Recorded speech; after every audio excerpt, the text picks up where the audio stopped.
recording. Go ahead. Go ahead, Emilio. Well, thank you so much for the lovely introduction. Yes, I am a Dominican immigrant. I was born in La República Dominicana, and I was brought to New York when I was 6. And I've been in the United States ever since. And as of the last 10 years, I live in San Francisco. And my day job is events and trade shows, and my nighttime job is writing and producing. So I'm very, very honored to be here with all of you. And it's basically this workshop. It's about owning your own story and turning pain into an inspirational essay, basically. I would like to know briefly if you can introduce yourselves and let us know what you're working on or what you would like to work on.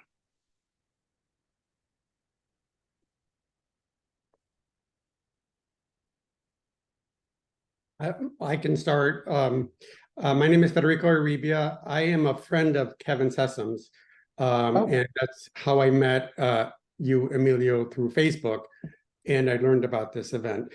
I am Mexican-American. My debut novel, Pedro and Daniel, just came out a few months ago, and Kevin and I had an event in Provincetown together about my book.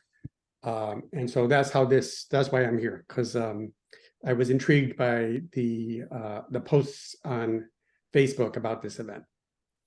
Well, congratulations. I know I saw those posts, and I'm sorry, I should have said this before. So during the last 15 minutes of our workshop, so Kevin is going to zoom in, and then after that, it's going to be Sergeant Aquilino Gonel, who's also a Dominican immigrant, and he was part of and he also served in Iraq. And he was part of the troops that basically protected our nation's capital during the insurrection in January the 6th. So, and he has a forthcoming memoir called American Shield, which I will share in the chat, that comes out in November. So is it okay that I'm here before Kevin shows up? Absolutely, of course. Yeah. Oh, okay. Yeah. So I just wanted to do a series of prompts. So, basically like writing an essay, you're basically pouring your heart out on a page. But I always tell people the most important story you will ever write is your own. Every chapter of your life is an intrinsic part of a one-of-a-kind story of you. Even if you were an identical twin, your fingerprints would never be the same. So why should your story? Every person is the author of their life and deserves to write their tale. Your life is unique. It's a legacy. Own you.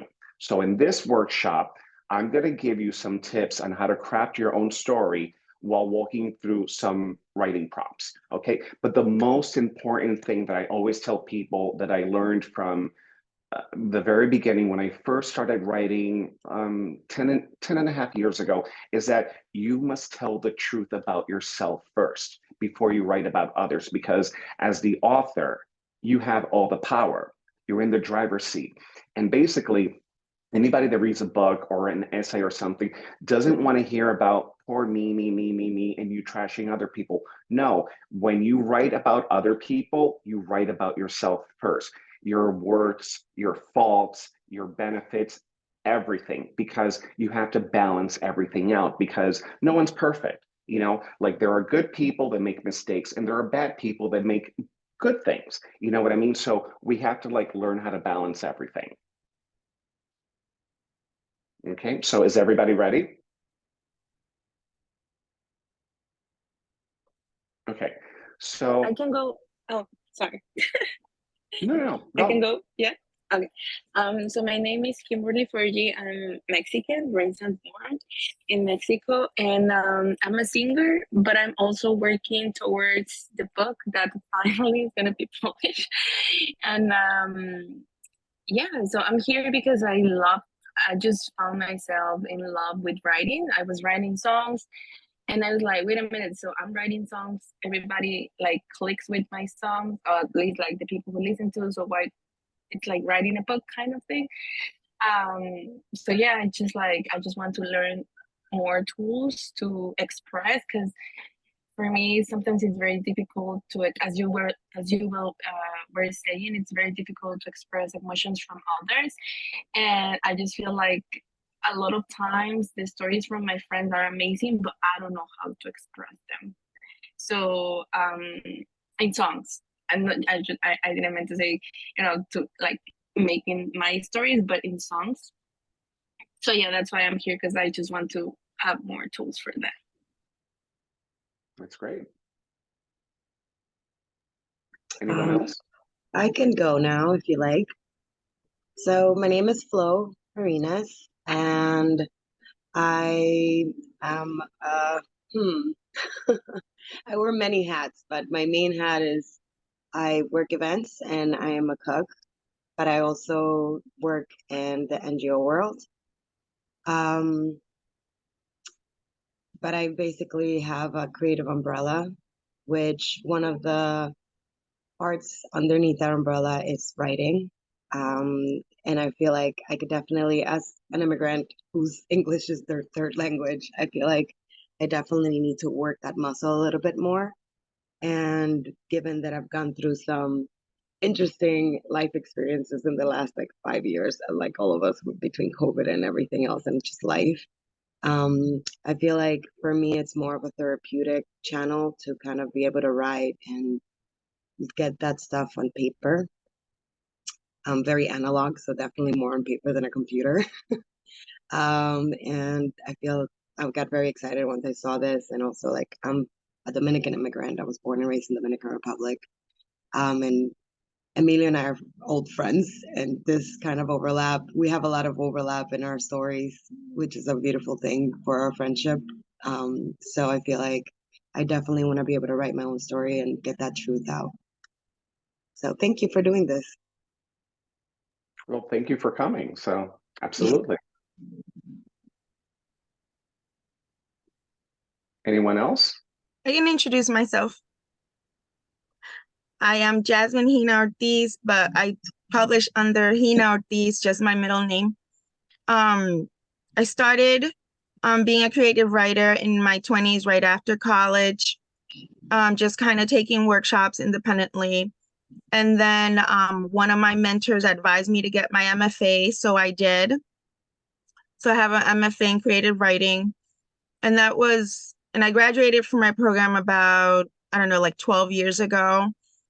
And then after that, during that time, I was a school teacher and a college professor right after.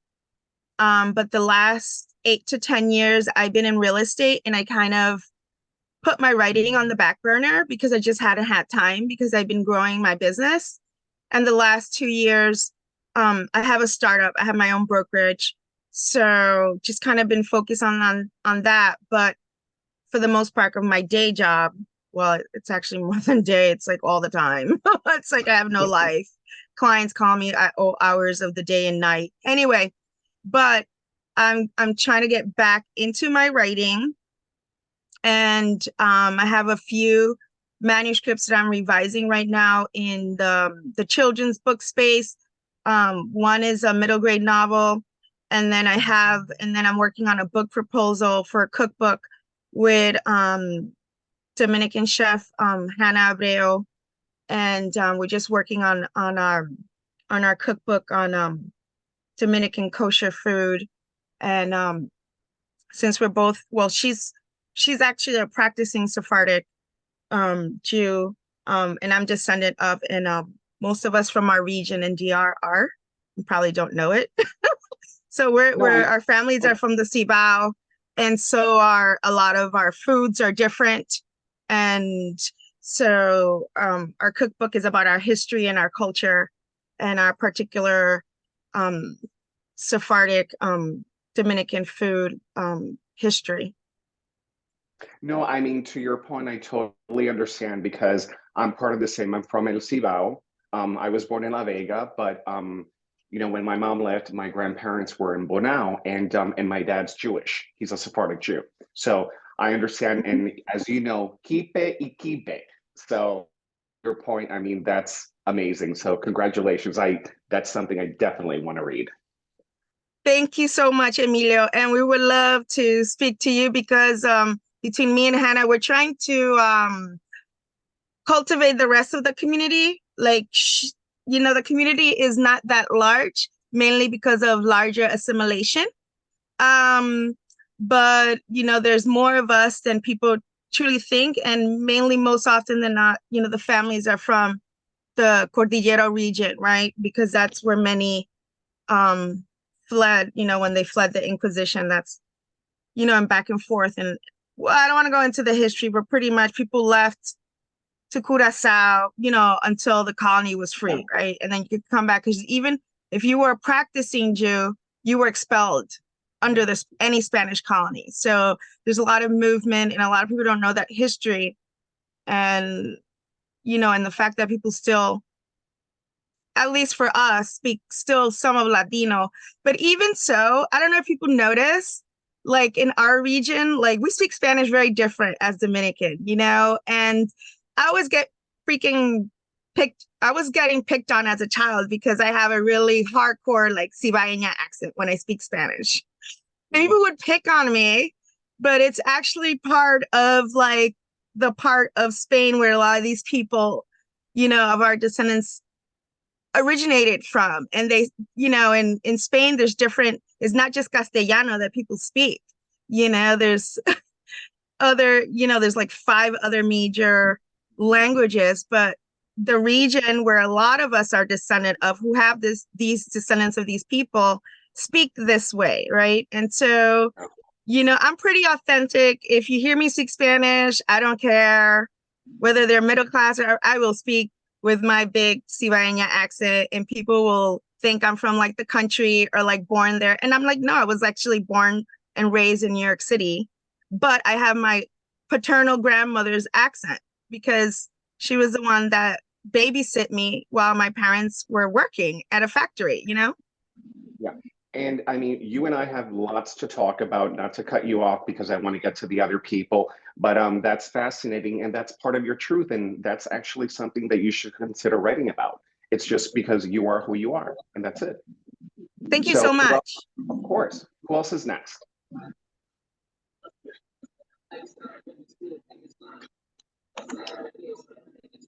I can go.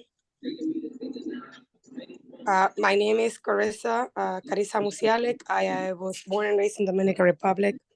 I am a children's book author. It was inspired by my sons. It turns out that I was a writer since I was a little girl, but I don't know how I've forgotten it. But during the pandemic, I started writing again. And then when I started writing, well, a little bit before the pandemic, my childhood friends reached out to me and told me that I've been telling stories since I was a little girl. Now I have one book based on my sons. It's a bedtime story. I also write short stories and poetry. And I'm also an editor in the Spanish language. That's fantastic. Congratulations. And to your point, so I had a mishmash childhood. Like, I was born in DR. I was there until 6. My mommy came to pick me up at that time. Then we went back when I was 11, and I lived there from 11 to 16 because they had a business, because the tax breaks were very favorable back then with American companies. And I was a finalist in el listín diario para el concurso Terminar el Cuento, and I have the certificate. I didn't win, but I was a finalist. So, so yeah. So congratulations. Oh, wow. That means a lot. So that's awesome. Thank you. Who else is next?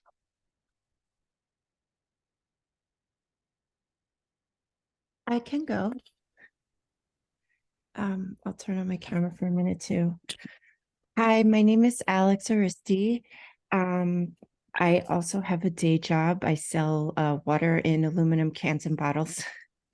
And I've been trying to write a screenplay about my grandparents for 20 years.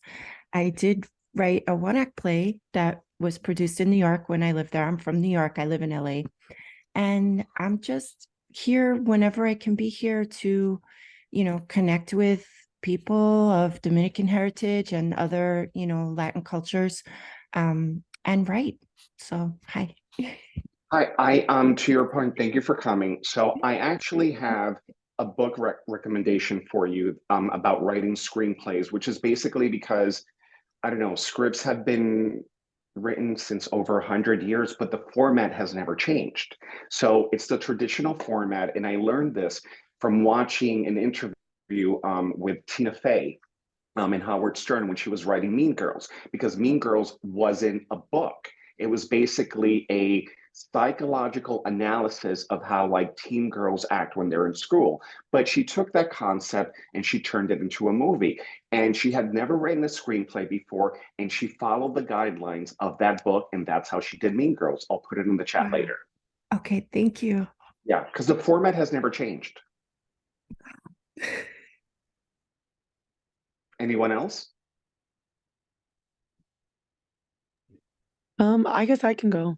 I don't know if anyone's just going. Hi, my name is Melody. Um, I wouldn't really consider myself necessarily a writer, I guess, but I like to write poetry from time to time. I feel like it's the way I kind of deal with whatever's going on presently in life. So I come here to, I guess, give me a time to do that. Um, and just kind of in a way hold myself accountable to do the thing that I know makes me feel good, you know? So yeah, I like to write poetry. That's all about me. That's awesome because it's that, I mean, all writing is it's an expression of your unique experience, your personality, your deepest thoughts. I mean, that's what it is. It's a, it's a stream of consciousness. You know what I mean? So like when people say, "Oh, I'm not a writer, I'm not this, I'm not that." No, it's just like if you feel something and you can put it on a page, you're writing. Therefore, you are a writer.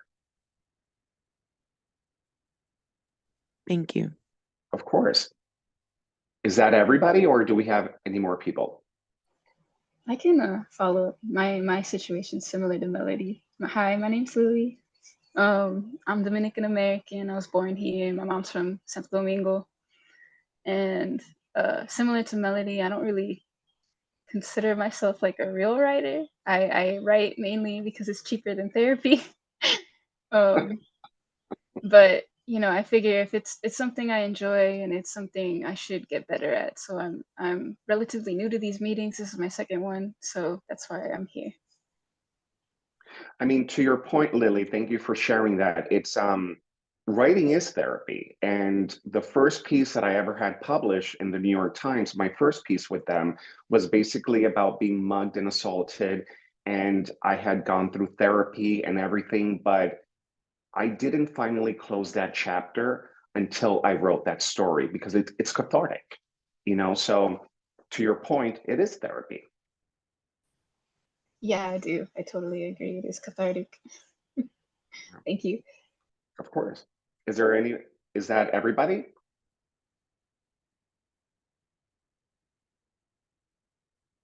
I think so.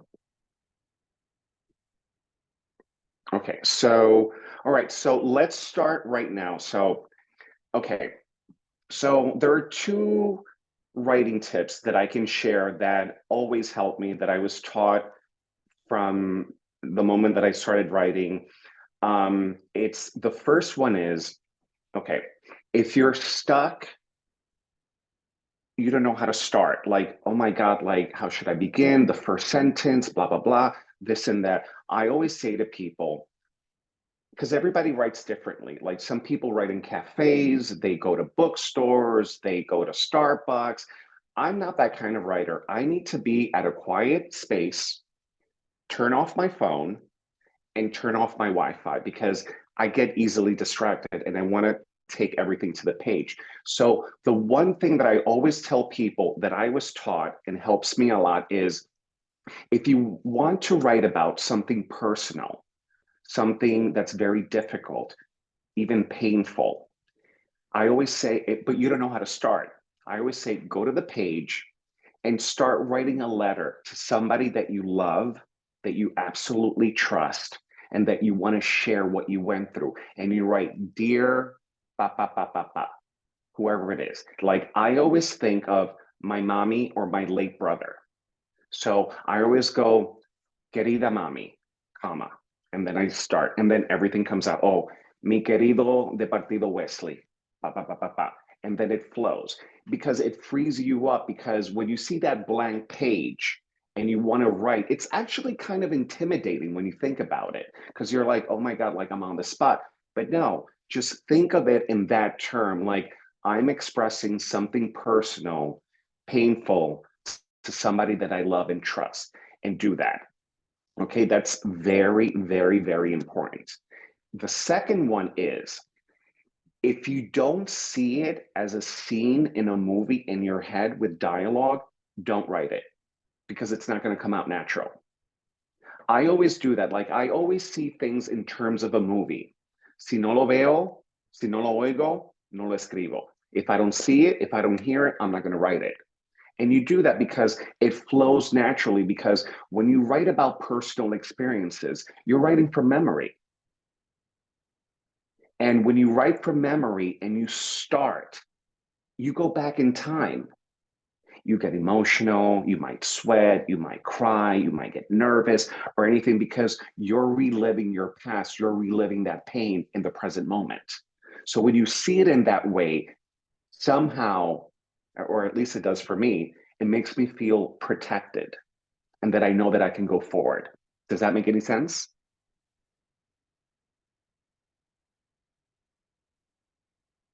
Hello? Yes. Yes. Sorry, I think we're all Yes. muted. Yes.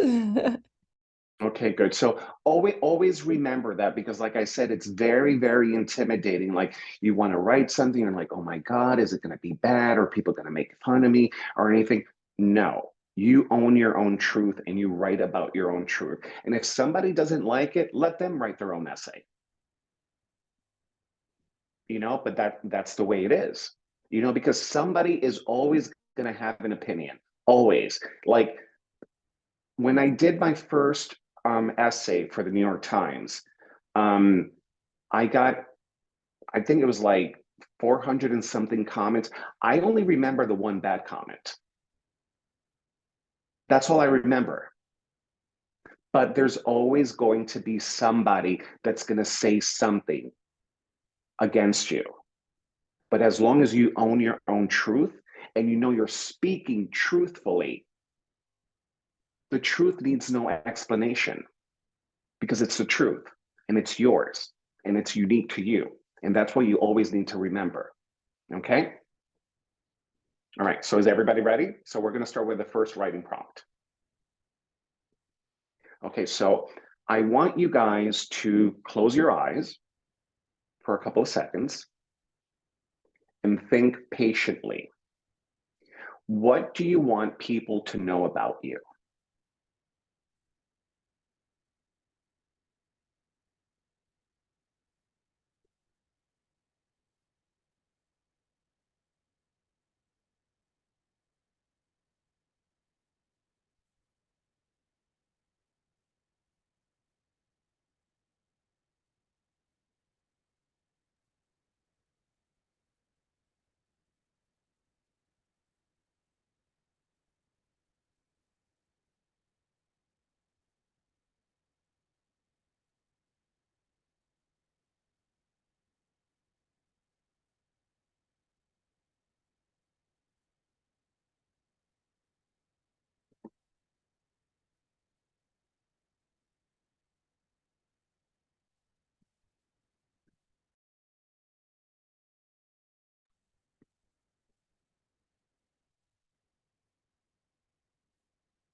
Please don't overthink it. It's whatever comes to you, whatever you feel that's most pressing.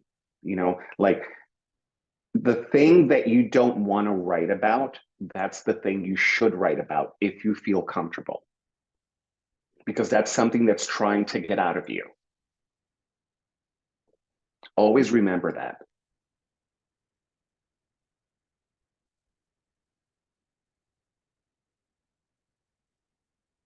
It's not about the best version of ourselves, how we want to be perceived, how we, want to project ourselves into the world. No, it's who you are. And that's it. No excuses.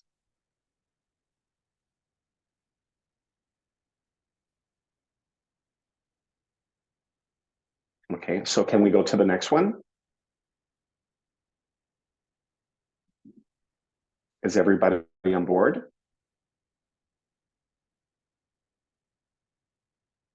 Okay, Yes. okay, great. So we're going to go to the next one. So, is there something that keeps you up at night?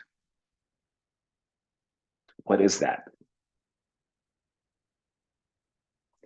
And when you write about personal, difficult, painful experiences, I mean, with writing in general, you can't just show or tell. You have to deliver. You know what I mean? Like, don't say that, oh, it was raining and the winds were strong and, the house broke. No, tell me that the winds were so severe and the rain hit the window so hard that it shook and it made me feel afraid. You have to take us there, because if not, then anybody could just write that. But you have to write from your own experience, but you have to take us there. Does that make sense? Yes. Good.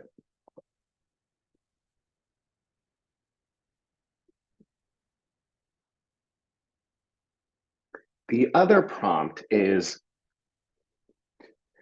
write about a secret that's revealed, whether it's yours or another's. And again, like I said earlier, when you write about other people, you need to write about yourself first, because you are in control. You're the master. You're driving the car. So if you're writing about other people, they treated you badly, they, I don't know, they stole money from you, they hit you, they did something, whatever. But also talk about your own shortcomings, because you are the master. And nobody wants to hear like, oh, this person did this person did that. No, I did this, I committed this, I was at fault, but this person did this as well. And they did this to me.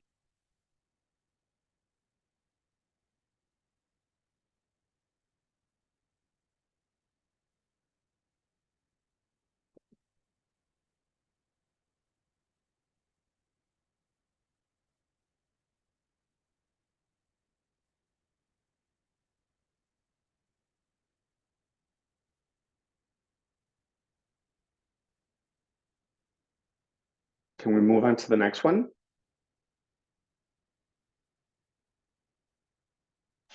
Yep. Okay. So the other one is, what's your obsession? Or passion, whatever it is. Like, what's the one thing that you cannot stop thinking about? And when you think about that, that's basically something that's trying to come out from you, something that needs to be released, that needs to be exercised, that needs to be realized. That's your obsession, that's your passion. And there's never a right or a wrong answer, because it's your truth.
Are we ready for the next one? Okay. The next one is write about a moment when you knew that you were in trouble. And when you write about when you were in trouble, describe everything. Like, were you shaking? Were you sweating? Were you crying? Were your hands shaking? Where were you? Take us there. Because that's how people react. And that's how you'll make the reader feel. Because you always have to remember something, and this is constantly something that I always remind myself of. The reader was not there with you, but you know it because it's inside of you. It's like a permanent tattoo inside yourself. So you have to describe, you have to take the reader by the hand and take them there. Like, were you sweating? Did you have a blowout and then all of a sudden, your hair got curly, because you were all over the place? Like, tell us about that because it's real. And that's what people want to know. And it's honest. Emilio, could you provide the prompts in the chat for everyone who came in late? Oh, absolutely. Yeah.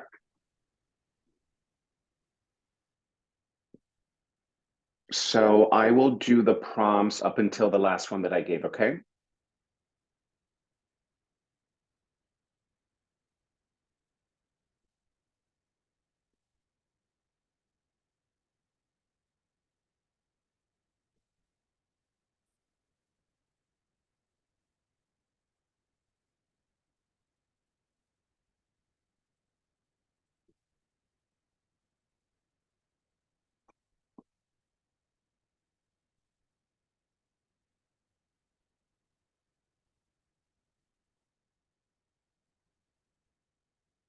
Okay, are we ready for the next prompt?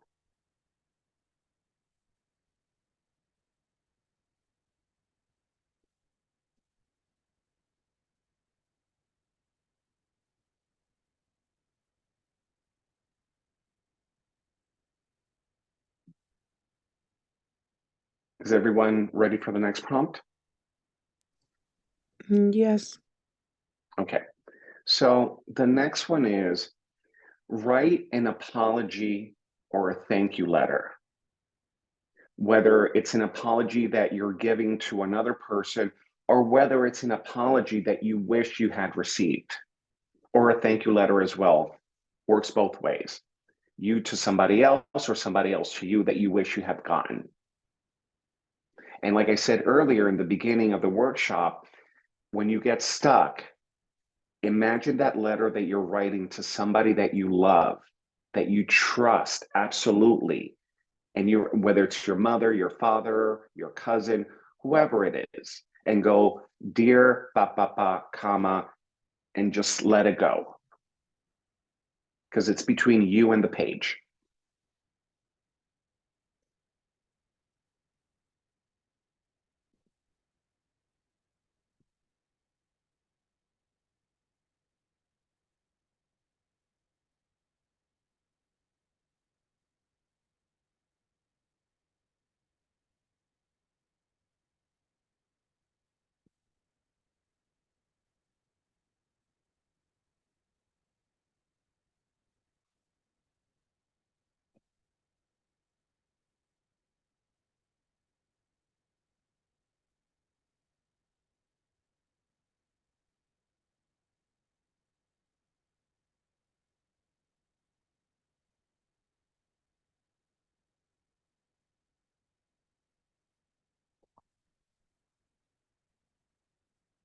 Are we ready for the next one? Yep. Okay. The next one is write about all the secrets that were kept from you that you wish you had known. Ese secreto, like, ay, Dios mío, es un escándalo, like I was taken by surprise. Like, I wish I had known that before instead of finding out this way. Because we all have one or a few.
Okay, are we ready for the next one? Great. Okay, good. Okay, so the next one is, where do you want to go? How do you envision yourself going forward? Where would you like to be? What are you working towards? When you see yourself going forward, what does that place look like? Where is it? Is it a different state? Is it a state of being? Is it a state of feeling? What is it?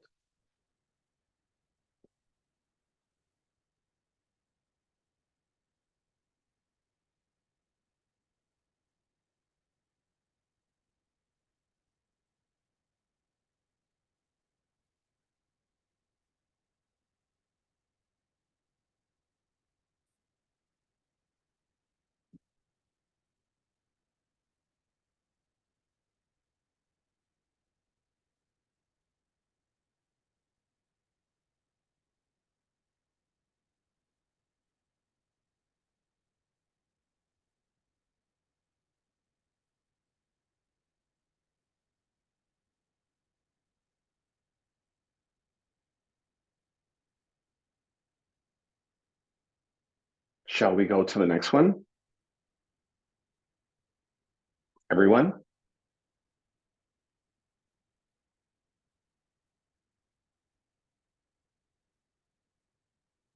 Are we good for the next one? Sorry, Yeah. we're all Sorry. muted, but yes. We're all muted, yeah. No, I don't mean to rush anybody. No, I just want to make sure because I want the words to to flow from you, flow. I just want everything to come out naturally. Like there's no pressure or anything. So it's just like if you're in your own stream of consciousness and you need more time, just let me know. I'm just trying to keep everything well paced because I want to give you as much as possible.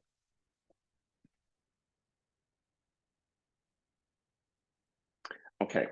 So the other one is, imagine yourself dead. And there's a funeral or a wake or a reception, whatever you believe in, however you want to call it. If you were a spirit and people were talking about you, what would you like people to say about you? Which is basically your legacy.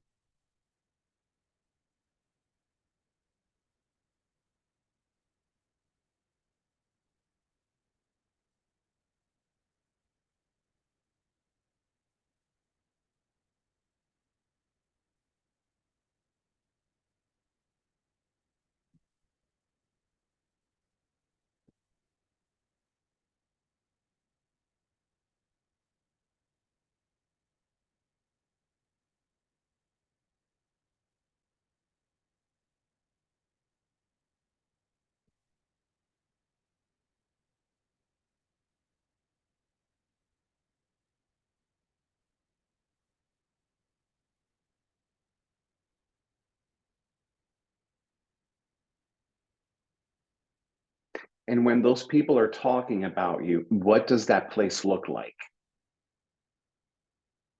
Or what would you like it to look like? Destination, wherever.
Are we ready for the next one? Yes. Okay, this is a two-part one. There are two people. one person that loves you the most, one person that does not. What would those two people say about you?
I know that's a tough one.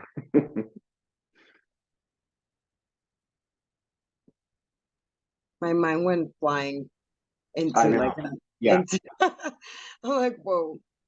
Like, yeah. Seeing yourself through the eyes of other people is always a very difficult thing. For me, it didn't actually go to other people. It went into my own demons. Like we all have, that internal voice that's like not a positive voice, and that other voice that we have to be our own personal cheerleader. So that's where my mind went into kind of like a rabbit hole. So I'm like, whoa, my pen flew off. I don't know if you saw me like run for it. So that's so for my favorite prompt. Thank you. Are we ready for the next one? Yeah. Everyone, are we good? Yes. Okay. Yep. Thank you. So, okay.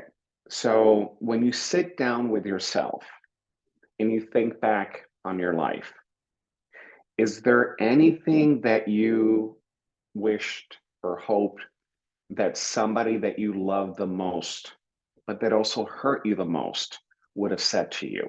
What is that? And what does it feel like?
Are we ready for the next one?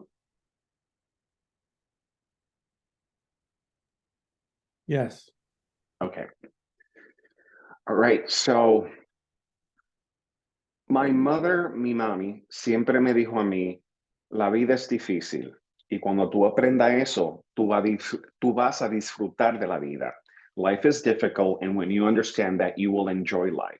So that being said, what brings you joy into your life? Like what makes you, like shine? Like what makes you feel good?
Are we ready for the next one? Yes. Okay. So the next one is, if your life were a book or a movie, what would be the name or the title?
Are we ready for the next one? Yes. Okay. So, because I've had a lot of therapy, psychologically speaking, it's believed, and I agree with it, when you go through trauma or an embarrassing situation, something that impacted you and that made you feel bad, insecure, inferior, whatever it is, they say that you freeze at that age. So think back at a point in your life when you went through something that completely changed you going forward. And that's where you should start writing from.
Are we ready for the last one? Because I also want to take you guys through the cover letter before the speakers arrive.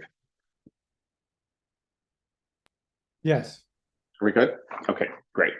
So the last one is, what do you say to yourself? There's no right or wrong answer. It's just like, because obviously the only person we can't escape is ourselves. So what do you say to that?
So are we ready for the cover letter? Yeah. Okay, so before we get to that, so I'm going to put it in the chat. Another thing that I highly, highly recommend, I mean, just for fun, just for kicks, it's nice to see a different perspective of yourself. I would recommend taking a personality test. And I'll put that in the chat. And because I think it's very, very insightful when you see your answers thrown back at you. You're like, oh, that's what I chose. That's who I am. And that's what I think. So I would highly, highly recommend that, which is great for personal writing. Okay, so for the cover letter, specificity is everything. These editors, they're super busy. They get tons of emails, and you need to stand out. Okay, and you need to be very, very specific. The shorter, the more specific, the better. I always say in the subject line, you put submission, colon, and you say an essay about the 4th of July. And then when you start writing the body of the email, dear, Mr. Sharp or Miss Smith or something, whoever the editor is. And then you need to really, really, really study the publication that you want to be published in. So whatever section, let's say the New York Times has multiple sections. There's home, there's personal essays, there's medical, there's family, there's this and there's that. So familiarize yourself with that section, all the articles, the tone, the demeanor, the editor, because that's what they look for. And see us like, oh, they want like 1,200 words, or they want 800 words, or they want 750, because every publication is different. So you need to familiarize yourself, because the editor will know immediately if you know who you're talking to. And if not, they're like, delete. That's what they do. So familiarize yourself, like just read as much as possible. And when you start the letter, just say, hi, my name is so-and-so. I love XYZ, and especially the article that I just recently read by X author. So that way they know, like, oh, this person, keeps up with the publication. And then you say, I hope that you'll consider my essay, whatever it is, about, and you just write a line about going to La República Dominicana and meeting my long lost brother. It's attached. And if you have writing clips, you put the writing clips, no more than 3. And then you write best, sincerely, however you like to close the letter, and that's it. But you need to be very specific, very concise, because if not, you will be deleted. And don't get offended if you do not get, a response, because not all editors respond. Okay, but it just means that they're that busy, and you don't fit what they're looking for. But it doesn't mean that it can't be published in another place. So that's like, I call it the writing game. You know what I mean? Like, it never stops. Like, I've been published many, many times, but every single time that I'm published, it always feels like the first time, because it's about humility. I've had essays that were rejected like 3, 4, 5, 6, 7 times, but I found a home for it. But you have to keep at the game, because it doesn't stop. And every editor, every publication always wants something different. And they will do heavy edits sometimes, or they'll change your title. So don't get offended. And they always say, do you feel comfortable with this? And if you say yes, then they publish it.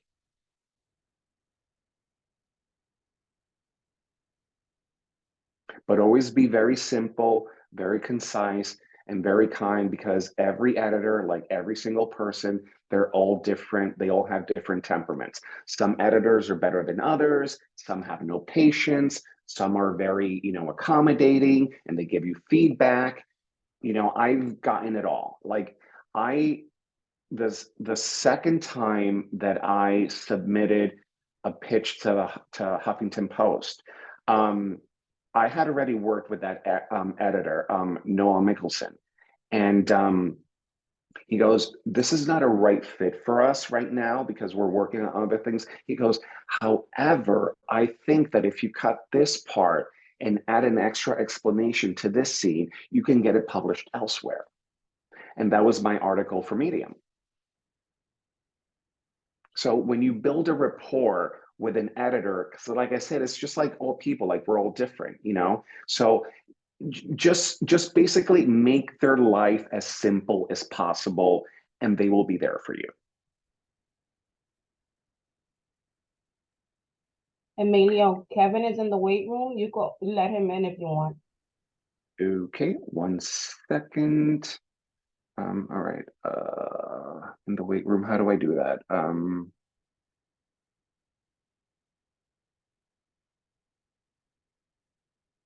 Is it participants?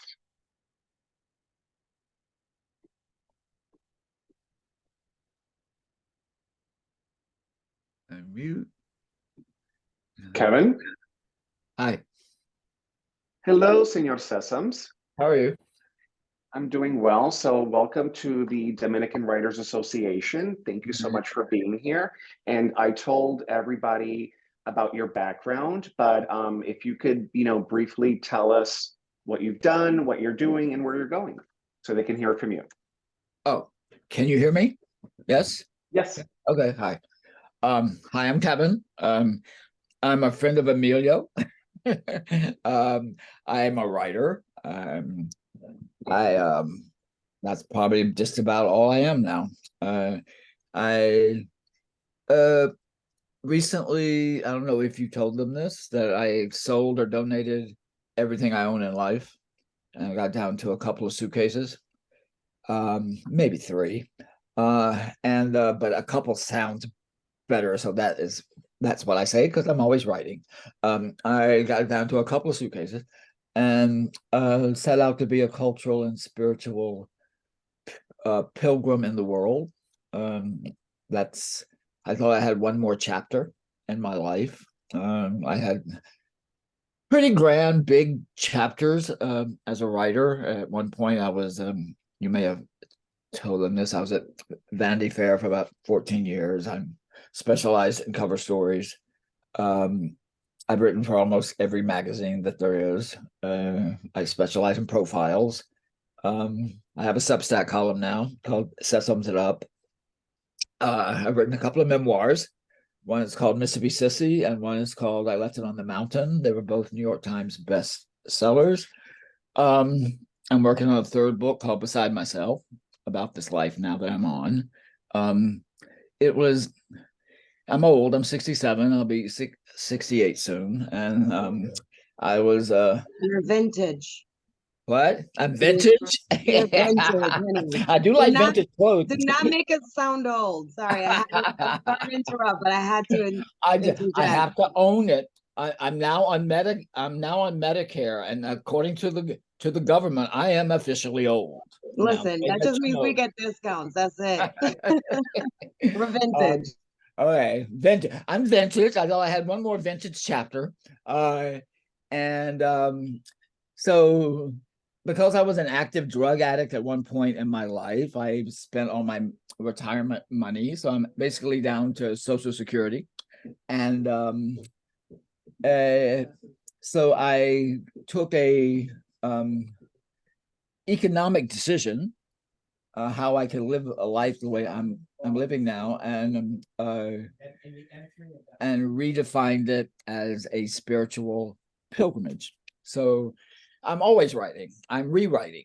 I took an economic decision and rewrote it as a spiritual quest.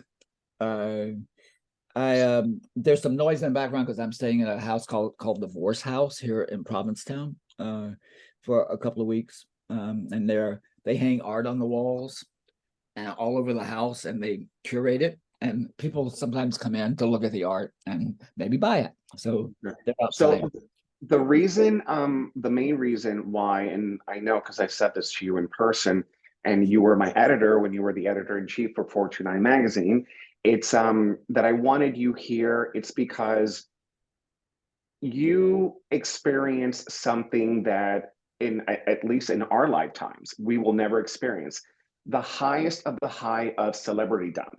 You know, like you were on private planes with Tom Cruise, you interviewed Madonna in her mansion, Barbara Streisand, like all these people, like you built all these careers. And then you went from so high to so low. Well, And they pulled I your beg your pardon. yes, but you pulled yourself out of it and you recreated your life and you wrote about all your personal struggles and everything in such a poetic way.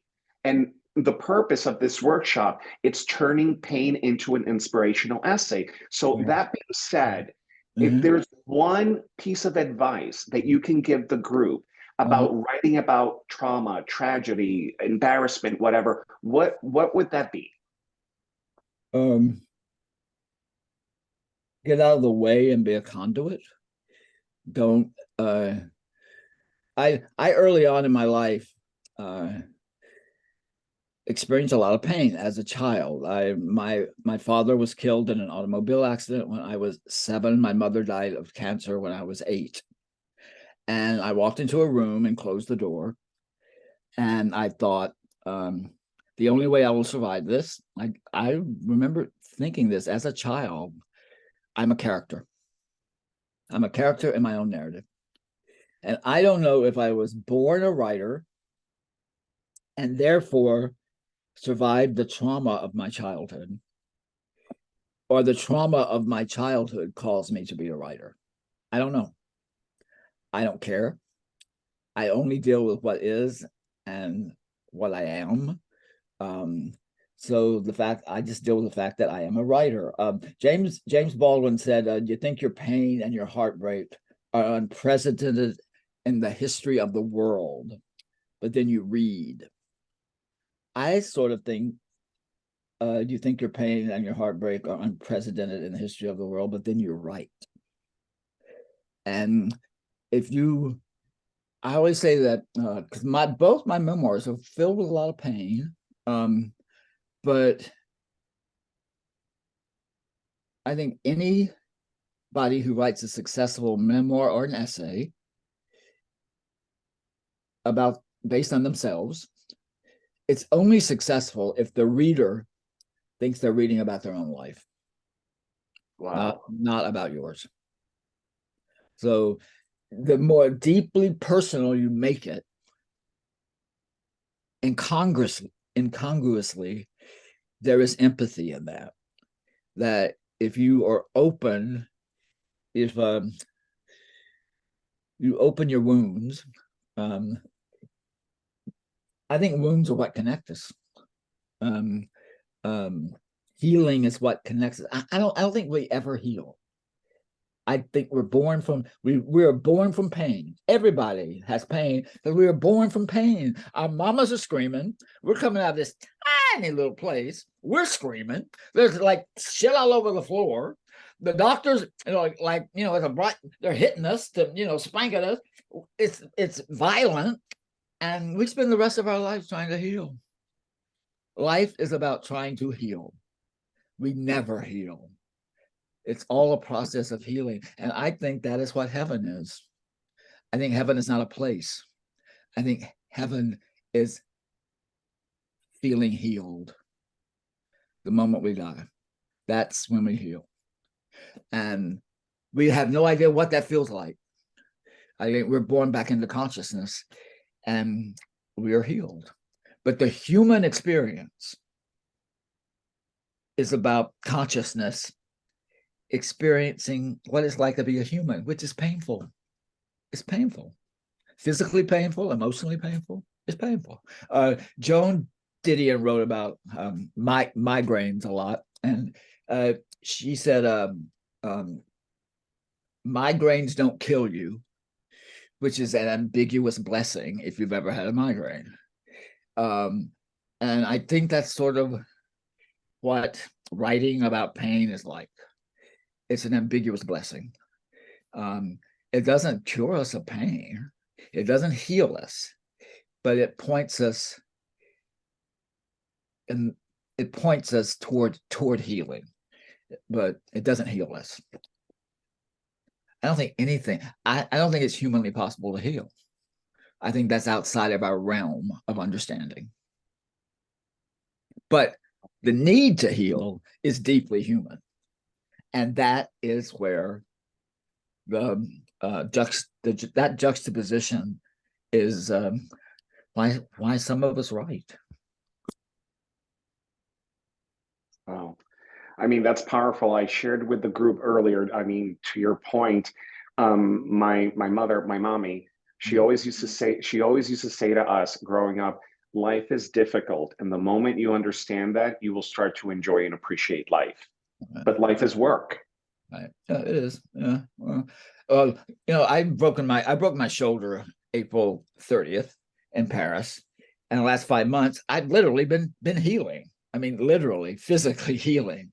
But I went into recovery like 12 years ago, and I'm not a perfect person within that construct, but there are things I learned within that, which is surrender, do what you're told, and do the work. And those precepts of emotional recovery have really been put into play with my physical recovery.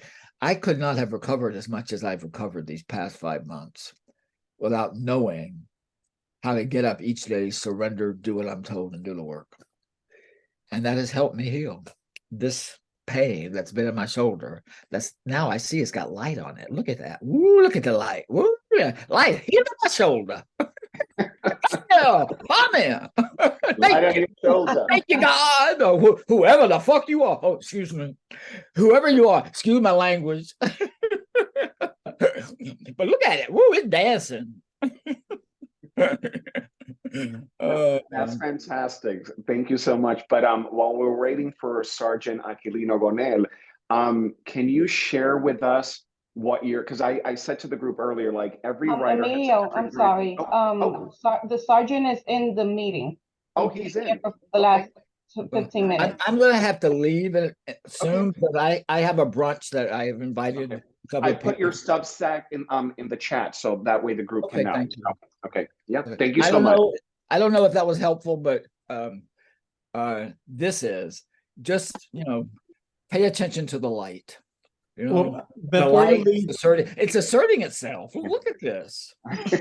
Before you leave, I don't know if you can see it. I can see it. Okay. Evan, before you leave, I wanted to say hello. Oh my God! Hi. Hi, it's good to see you. This guy is an amazing writer. Yes, an amazing writer. I'm sorry, I don't mean to cut anybody short, but we have Sergeant Aquilino Gonel. All right, thank you so much, Kevin. Bye-bye. Thank you. Hi, everybody. Okay, so bienvenido, Sargento. So Dominican immigrant Aquilino Gonel, which I told you guys about earlier. Oh my God, I mean, all the incredible things that you've done for this country, and especially in Iraq and the insurrection, and your forthcoming memoir in November with Susan Shapiro. Can you please tell us about your experience? Well, I just like the previous panelist was saying, healing, it takes a long time. It's never ending, and it's continue every day, something different you learn about your body. Regarding the book and my experiences, it has been quite an embarkment, learning a lot about my own history, about remembering things that I thought I had forgotten, relating to my childhood or my grandparents or my relatives, and also including some of the things that happened to me while I was in Iraq and during the war. And all that have been brought back to life due to the events of January 6th in the aftermath, about my PTSD, learning how to manage it and controlling it, physically healing the best possible way I could to the best of my limitations. But you also have to talk about the moral injuries as well. I don't know if you guys are aware about that particular type of injury, where it is something that when you do the right thing and everybody else that you did those right things for are telling you that you did not do the right thing. Nevertheless, you did what you were supposed to. So it had weighed a lot on me over the past 2.5 years. However, I'm beginning to heal that as I see the wheels of justice slowly move through the system. So that has alleviated some of those wounds, but nevertheless, they're still there because the person who actually needs to be held accountable remain free. And also playing golf and running for president once again. So it's a lot to understand. It's a lot to think about why people who saw certain things or happening in front of their eyes, in front of them, they continue to support somebody who does not have the best interest of anyone else but themselves. I mean that's very incredible and very powerful. And again, thank you for your service. And since this is the Dominican Writers Association, as a fellow Dominican, I feel very proud because coming from where we come from and being immigrants, not knowing the language and having to assimilate to a culture that's completely alien to us, it's a lot. And to your credit, because you're very shy and you're very humble, the awards you received from Congress, President Biden, and even from our own Dominican president, can you please share a little bit about that? One of the things that I did, most of the things that I had done throughout my life since I came here to the United States at age of 12, with only knowing a speck of English, which was number one, plantains, and vacation. Those are the 3 words that I knew back then when I arrived at the booth of the custom agent. And it had taken me a lot to learn, to assimilate, to understand the how things works, stay in my lane most of the time, until January 6th forced me to out of my comfort zone. I know had it not been because of January 6th, nobody would have known my name. Nobody would have known what I did for this country, both overseas and here at the Capitol over the past 16.5 years when I was a police officer. I was a shy person. I've always been.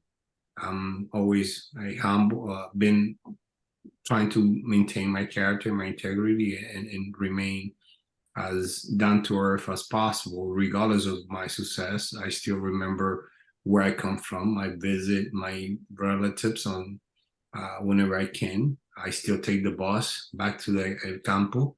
I don't presume to be something or someone that I'm not. But receiving those awards or those acolytes from various organizations and including to the President of the United States, the Speaker of the Congress, U.S. Congress, Nancy Pelosi, and also meeting the President of the Dominican Republic on several occasions by now. I didn't do none of those stuff just to say, you know what, 2 years from now, I'm going to get an award. I did those things because it was my job to do. When I served overseas, I did it under the command of the United States, based on what the president at that time thought it was right and best for this country. I did have questions, but nevertheless, I did my job as it was required of me to do. The same thing at the Capitol on January 6th. It didn't It matter was to it, me. it was your call to duty. I mean, you Yeah. were just like you said, you were doing your job. So sorry, not to cut you off or anything, but I put the link to your forthcoming memoir in the chat so that way the group is aware of it. And but you know, in writing this book with Susan Shapiro, um, why, since this workshop, it's basically about turning pain and trauma into an inspirational essay or book or whatever your project is, why do you consider writing about difficult things necessary? This is very important because in my case, I know because I came forward after January 6, 6 months after, in July 28, I spoke in front of Congress to give my testimony as a fat witness of what happened, what transpired, what we lived through. In my case, I was attacked by more than 40 to 50 people that I know of and seen on videos, pictures, or video body cams from police officers. And simultaneously or individually, they were attacking me. So it was very horrendous for me. I sustained multiple injuries. The most severe were in my right foot and my left shoulder, which required more than a year of extensive recovery, including physical therapy. Then again, you had the mental health and the moral injury. So it has been quite addendum of me to be resilient and continue to do so. Had it not been because of those experiences and the support that I have, I don't think I would be here to tell the story. And one of the things that I wanted to do, because I started noticing after I spoke, was that a lot of people were talking about me, but not to me. They were making things up. They were referring to certain things that were not true. But those people never came and asked me what I thought or what I did or whether this is true or not. So all the people were telling my story according to what they believe or whatever gain they wanted to get out of it without consulting me. So I basically, wanted you to took speak the control of truth. your own narrative. Yeah, I want to control my own narrative. I want to tell my own truth. And writing the book, as painful as it was, both remembering what people did to me and also remember certain things that I have blocked off from my military service or my childhood or my things that I lived. It has been very painful, but I did wanted people to know what I'm all about and what I had done for this great country, regardless of what you think, they think the former president was right or not. I'm telling you this truth, that my truth, what I did, it didn't matter to me on that day. It didn't matter to me whether it was a Republican or Democrat or whoever your beliefs were. Right. I was protecting the capital of the United States, and that's what, to me, that was my job. It was, I kept my oath, regardless of political ideology, and I'm very proud of that. I mean that's fantastic, and I mean you perfectly stated what the purpose of this workshop is. It's owning your own story and taking control of your life and of your own narrative and putting it out there. So estamos cerrando con broche de oro, como dicen en la República. But I believe we're out of time. So I just want to darle las gracias, muchísimas gracias por estar aquí con nosotros. And I look forward to buying your book and sending a copy to my mommy in español. Muchas gracias. The book will be published in this November in English, November 7th, I think. And in December, it will be published in Spanish, Escudo Americano and American Shield. So I hopefully you all enjoy reading. I know for me, I thought about reading it myself, the audio, but it's too raw and too emotional for me. So I pass the banner to somebody else. I know it's still some of the things I speak in it. It's very raw and emotional for me that I cannot, in good faith, produce something that will be eloquently or heard properly. I wanted that book to be perfect, so that's why I let somebody else to read it. That way, everybody understand and feel the things that I felt at that time and during and after. But thank you for having me. I hope everybody else also enjoyed the book, and please spread the word. Is making it. I never thought about writing a book, so I think you guys are going to help me be a successful one. I put the link to Amazon for your book in the chat for the group. So yeah, so I think we're done. Again, thank you so much, Sargento Aquilino, and I hope that everybody got something from this, and hopefully I will be able to do more with you guys. Yeah. And the other thing, one last thing that I'm going to mention is I'm using now that I heal somewhat to those things that you mentioned. I'm working to put together a foundation and also a community center based on my experience with dealing with PTSD. So down the line, I'll probably come back to you and say a little more about it, but I'm laying down the foundation to use that painful event in my life to continue to serve the community, continue to help myself and heal, not only for police officers, but first responders and veterans as well. So thank you for that. Well, that's amazing. Well, you have my information, so I look forward to it. All right, Thank you. Have a good day. Yeah, igualmente. Right. So, gracias a todos.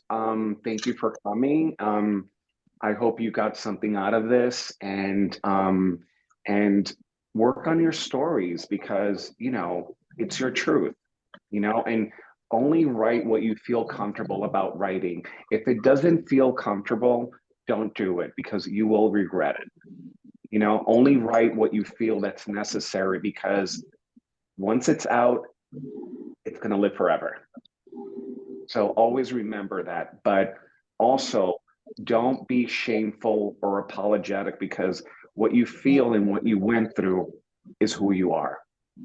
And that's beautiful, and it's powerful. And there's nobody else like you. Thank you so much. This was amazing. Thank you. Thank you to everybody. Thank you. Oh, of course. All right. So I think we're done. So hopefully until la próxima. Thank you. Thank you so much. Thank Thank you. you, everybody. Bye, everyone. Adios. Thank you, everyone, for showing up. This is great. It's good to hear everyone's stories. Bye. Same, bye. Go to brunch.